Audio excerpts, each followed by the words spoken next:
Olá, meu nome é Eduardo Starosta e esse é o canal Fora de Curva. Gente, hoje o IBGE divulgou o desempenho do setor de serviços do Brasil em março.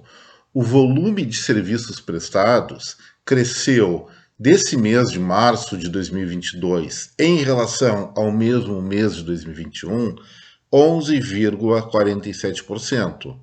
É um excelente resultado, sem dúvida nenhuma, mas ele deve ser investigado de uma maneira um pouco mais meticulosa. Em primeiro lugar, vamos pegar essa primeira imagem que eu estou colocando para vocês e ver aquilo que eu já tratei em alguns foras de curva de semanas passadas, no que eu chamo de efeito espelho. Ou seja, no período da pandemia e se estendendo até o início de 2021, o setor de serviços foi o que mais sofreu na economia brasileira. Isso aconteceu porque esse setor, que é um verdadeiro saco de gatos, que inclui desde restaurantes, academias de exercício até os grandes bancos aqui do Brasil, ele foi o mais vitimado pelas regras de distanciamento social. Vamos nos lembrar, até recentemente, o acesso aos bancos era muito restrito, até as academias, são os exemplos que eu citei, era menos pessoas que poderiam entrar ao mesmo tempo para fazer a sua ginástica diária. E isso se reflete em vários segmentos. Consultórios médicos, por exemplo, tiveram um grande vazio, assim como dos dentistas. Todo mundo adiou seus tratamentos com medo da contaminação, além das restrições oficiais de vários estados e municípios impedindo aglomerações. Então, o setor de serviços no Brasil foi o que mais sofreu com as restrições da pandemia e também foi o que mais tempo demorou para reativar, quase que em normalidade, suas atividades. Então, o efeito espelho que nós temos é mais intenso. Olha só no gráfico, então.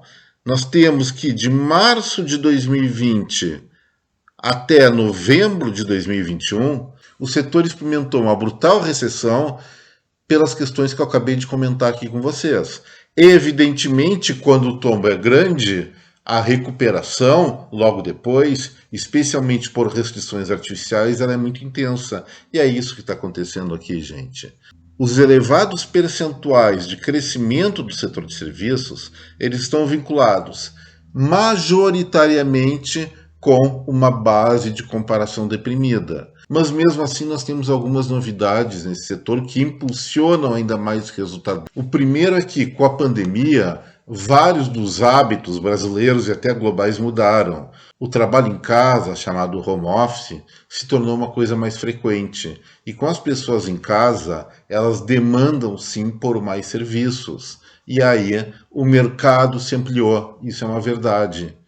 A outra questão, muitas pessoas que antes, no período pré-pandemia, eram empregados formais, desistiram desse status, mesmo quando o emprego chegou próximo a se normalizar, e partiu para a iniciativa própria, pegando seus conhecimentos do trabalho e vendendo na forma de serviços.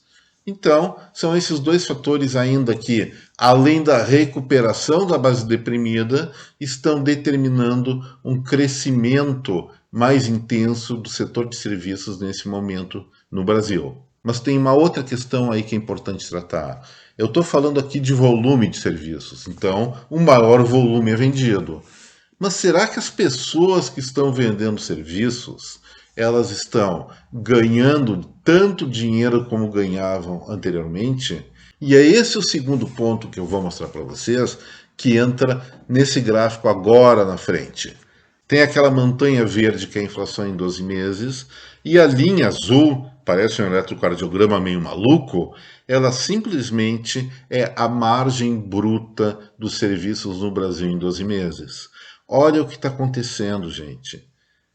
Na maior parte do tempo, especialmente no pós-pandemia, a margem bruta, ou seja, quanto as pessoas estão ganhando com a sua prestação de serviços descontada da inflação, ela fica abaixo da inflação. Então, assim, nós temos, em termos relativos, uma desvalorização real dos serviços prestados no Brasil. Isso é uma coisa ruim? Não necessariamente. É uma oferta ampliada, sem dúvida nenhuma, que faz com que a competição aumente e as pessoas consigam contratar o que é de seu interesse por preços menores. Mas, efetivamente, quem é prestador de serviços está suando muito mais a camiseta para manter seu padrão de vida, tem que ampliar sua clientela.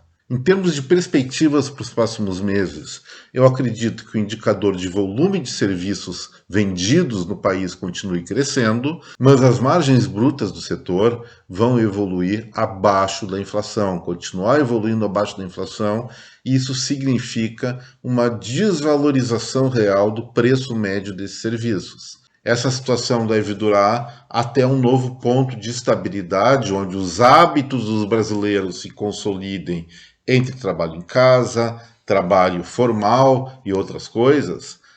E, evidentemente, quando essa onda inflacionária, calcada basicamente em combustíveis e alimentos, lógico que em algum nível se espalha para os outros setores, ela acalmar, o que deve acontecer de maneira mais contundente, talvez a partir de junho.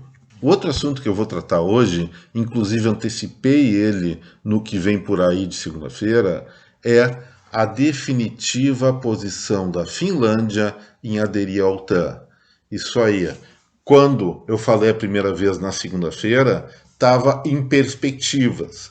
O poder executivo finlandês definiu essa situação, então torna-se um fato.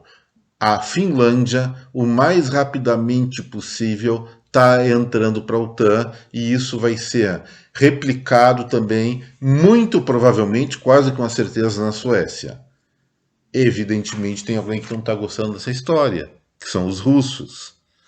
Vamos lembrar o seguinte: a Rússia invadiu a Ucrânia, pode dar qualquer desculpa, mas por uma questão de definir um quintal estratégico um pouco além das suas fronteiras em função da sua segurança nacional. Eu, pessoalmente, acho esse conceito completamente equivocado, mas tem gente que acredita nisso, tem gente que defende isso. Tudo bem, não vou discutir agora essa questão. Entretanto, a questão é a seguinte: sim, eles estão atacando a Ucrânia e agora tem em torno de 1.200 quilômetros, talvez um pouco a mais, se contar com a parte de cima da Suécia, de fronteira com países vinculados à Organização Militar do Atlântico Norte. E isso significa um enfraquecimento relativo muito maior da Rússia. Esse país, ele mesmo que tenha conquistado alguns avanços em algumas regiões da Ucrânia, está muito encrencado. A única saída para o Putin se manter no poder é lançar mão de armamentos mais poderosos. Eu estou falando, sim, de armamentos nucleares, especialmente os táticos que limitam uma explosão nuclear a um perímetro muito menor do que as bombas tradicionais. Mas isso significaria um isolamento de longuíssimo prazo para esse país. A posição russa está cada vez mais frágil. Vou dizer novamente o que eu já falei em alguns foras de curva atrás. A saída mais fácil para a Rússia nesse momento é uma coisa difícil, mas é mais fácil. É um paradoxo, mas isso mesmo. É tirar o tal do Vladimir Putin da presidência do país, tirar ele do poder e dizer que foi tudo a loucura de uma mente doentia para tentar restabelecer algum poder, alguma relação respeitável com o resto da Europa. Porque senão, especialmente com essa adesão da Finlândia e da Suécia, fica muito claro que o poderio russo, poderio político e poderio bélico relativo diminuiu muito. Não que esses dois países sejam muito poderosos, apesar de a Suécia ter uma força aérea incrível, ter tecnologia aeronáutica de primeiro mundo. São primeiro mundo mesmo, né? E a Finlândia tem um histórico bem sucedido de defesa do seu território frente aos russos. Mas a questão é a seguinte: fechou o cerco em relação ao país, mesmo sendo enorme. E aí aquela coisa, ou tiram o presidente Vladimir Putin de uma vez da sua posição, ou então a opção vai ser uma longa guerra de desgaste, que sim, vai acabar desmantelando a Rússia no médio e longo prazo, ou vai ser entregue para a China. Então, gente, para o bem do mundo, alguma coisa meio fora de curva deve acontecer nessa questão da Rússia nos próximos meses. Senão, o futuro parece bastante sombrio, não só para o leste da Europa, mas para a Europa inteira, grande parte da Ásia e, eventualmente, pode sobrar alguma coisa aqui para as Américas. Essa é a tendência e não tem muito mais o que dizer sobre isso. Uma outra questão que merece a nossa abordagem é que, de acordo com a Google, nós não vamos precisar mais perder tempo aprendendo outra língua. Que notícia excelente! Eles estão lançando um óculos com realidade aumentada com tradução simultânea de qualquer língua para qualquer língua. Então, se você vai lá para a China, vai para o Butão, vai para a Índia, vai para qualquer lugar do mundo, coloca esse óculos, regula ele de acordo com os tradutores do Google para transmitir a tua voz na língua do país e está feito o negócio. Só espero que não tenha erros de palavra como normalmente tem nesses tradutores, se bem que melhorou muito, né? E olha só, batendo de frente contra a presunção humana, como nós conhecemos muito pouco a respeito da natureza desse planetinha aqui. Um estudo publicado ontem, quarta-feira, na revista Science Advances, descobriu simplesmente que nos últimos 40 anos, quando se restringiu barbaramente o uso de aerosóis, essa redução de 50% fez com que aumentasse em 33% o número de ciclones tropicais lá no Atlântico Norte. Até tem alguns ciclones aqui vindo para o sul agora, né? Gente, é uma constatação. E o outro lado, por que uma coisa está associada à outra? Porque na Índia e na China foi feito esse mesmo estudo e lá, naquela região específica do mundo, o uso de aerosóis aumentou em 40%. Qual foi o resultado? Um declínio de 14% no número desses ciclones tropicais. Ou seja, os aerosóis eles destroem a chamada camada de ozônio. Porém, reduzem os ciclones. Os chineses e indianos estão preferindo fazer com que o mundo tome mais banho de raio ultravioleta, ultracancerígeno, mas em compensação eles têm menos ciclones. E os ambientalmente corretos da Europa, dos Estados Unidos, até aqui da América do Sul, estão fazendo com que esses ciclones aumentem no Atlântico Norte. Vai entender isso, né? Eu acho que falta muito, mas muito, para que alguém nesse planeta tenha realmente a autoridade de dizer o que é certo, o que é errado, em termos amplos, na questão ambiental. As pessoas realmente conhecem muito pouco do que estão falando. É importante conhecer, mas um requisito básico para se chegar ao conhecimento é confessar a própria ignorância. Como falaria o nosso pai da filosofia lá na antiga Grécia, Sócrates, só sei que nada sei. E para encerrar o Fora de Curva de hoje, eu tô com um pouquinho de dor de cotovelo. Porque mais uma vez a Argentina foi melhor que o Brasil. Aonde? Eles já detinham o recorde mundial de bêbado dirigindo. Um sujeito, há alguns meses, até comentei aqui numa edição do Fora de Curva, foi encontrado com 5,5 gramas de álcool por litro de sangue. A questão é a seguinte, nenhum brasileiro, por causa de nossas leis rígidas aqui, conseguiu bater esse cara.